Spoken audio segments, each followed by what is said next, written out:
Bars like this must now stop serving alcohol at 10 p.m. as part of provincial COVID restrictions. It's one more inconvenience that adds to the public frustration with what's seen as a pandemic of the unvaccinated. Now half of Canadians say they support making anti-vaxxers less of a priority if they get sick with COVID.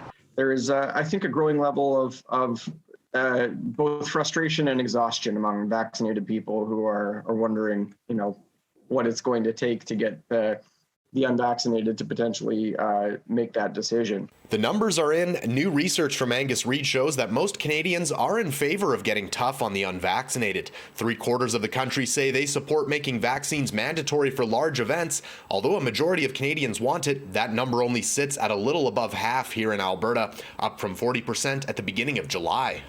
You've got 54% support for proof of vaccination in public places in Alberta, but it's 72% in BC, 71 in Manitoba, 74 in Ontario. So you can see the real division there.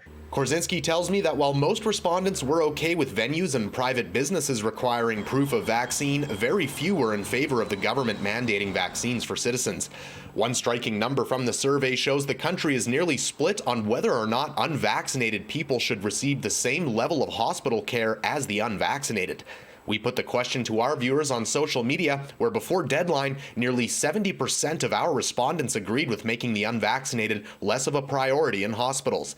One viewer saying they should receive care but have to pay out of pocket. Another person suggesting it could lead to a slippery slope, wondering if the same decisions could be made for people who make other risky health choices. In Edmonton, Darcy Ropchan, City News.